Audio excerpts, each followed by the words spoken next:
তীব্র গরম আর এই তীব্র তাপপ্রবাহের জন্য আমরা প্রত্যেকেই হাঁসফাঁস করছি। এক অভিনব উদ্যোগ কিন্তু নিল এবার স্কুল। কোথাকার ঘটনা নিশ্চয়ই জানাবো।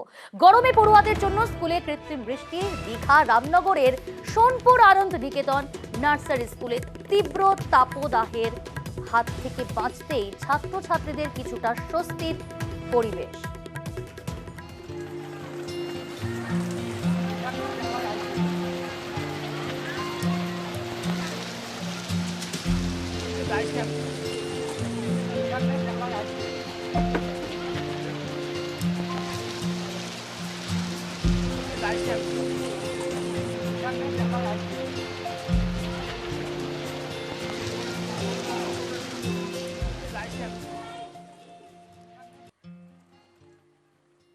সরাসরি যাব, আমাদের সঙ্গে রয়েছে প্রতিনিধি পঙ্কজ। পঙ্কজ, নিঃসন্দেহে সাধুবাদ জানাতে হয় স্কুল কর্তৃপক্ষকে।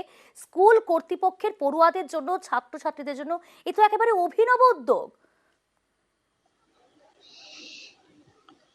হ্যাঁ, একেবারে তোমাকে জানিয়ে যে অভিনব উদ্যোগ, যেখানে যে প্রত্যন্ত গ্রাম যে রামনগর বিধানসভার যে সোনপুর, যেখানে সোনপুর গ্রামের মধ্যে একটি বেসরকারি যেখানে আনন্দ নিকেতন নার্সারি স্কুলের যেখানে 300 পড়ুয়া রয়েছে, ছাত্রছাত্রী মিলিয়ে 300 পড়ুয়া, যেখানে তীব্র দাবদাহ, যেখানে তীব্র গরমের মধ্যে স্কুল ছাত্রীদের জন্য, ছাত্রছাত্রীদের জন্য সরকার যেখানে স্কুল ছুটির কথা ঘোষণা করেছে, সেখানে স্কুল ছুটি ছিল। অনেক স্কুল কিন্তু সরকারি স্কুল ছুটি হয়েছে, কিন্তু বেসরকারি স্কুলগুলো কিছু কিছু স্কুল কিন্তু খোলা হয়েছে।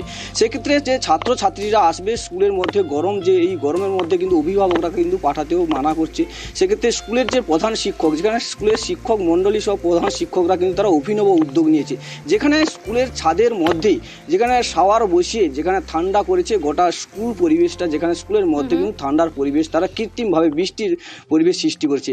সেক্ষেত্রে যেমন স্কুলের মধ্যে ছাত্রছাত্রীরা পড়াশোনা করছে, সেখানে ঠান্ডা উপভোগ করছে। এবং এই যে অভিনব উদ্যোগ, এই যে স্কুল যে প্রত্যন্ত গ্রামের যে শিক্ষকের যে এই অভিনব উদ্যোগ, গ্রামবাসী সহ যে পড়ুয়ার যে অভিভাবকরা কিন্তু সাধুবাদ জানিয়েছেন।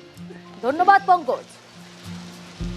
প্রচুর গরম, তার মধ্যে বৃষ্টি হচ্ছে, বাইরে দেখতে পাচ্ছ বৃষ্টি হচ্ছে, ক্লাসরুমে বসে বৃষ্টির আনন্দ পাচ্ছ, ঠান্ডা লাগছে। কিভাবে বৃষ্টি হচ্ছে জানো? বাইরে অন্য কোথাও বৃষ্টি হচ্ছে, তোমাদের স্কুলে শুধুমাত্র বৃষ্টি হচ্ছে। বাড়িতে তো আমরা থাকতেই পারছি না, এত গরম। তারপরে বাচ্চারা এখানে একদম তিনতলায় বসে আছে, তো আমিও ছিলাম ওখানে কিছুক্ষণ। গরম আমাকে একটু অনুভব হচ্ছে। খুব ভালো লাগছে আমাদের সব ছেলেমেয়েরা তো আমাদের এই সুরক্ষিত এলাকায়। এবারে এই ছেলেমেয়েরা এই গরমে পড়াশোনা করতে পারছে না, তাড়াতাড়ি স্কুল ছুটি করে দিতে হচ্ছে। এই কৃত্রিম এই যে বৃষ্টিটা করা হয়েছে, তারপরে সবাই উপকৃত, বা এখানে আমাদের সব বাচ্চাগুলো ভালো। এই গরমের মধ্যে কী করে বাচ্চাদেরকে পড়ানো যায়, তাই আমি যদি কৃত্রিম বৃষ্টি ঘটানো যেতে পারে আর চিন্তা ভাবনা করলাম, গার্ডেন ফোয়ারা লাগিয়ে উপরে সব মোটরের মাধ্যমে জল দিয়ে ঠান্ডা জলটা আমরা বৃষ্টি ঘটাতে পারি।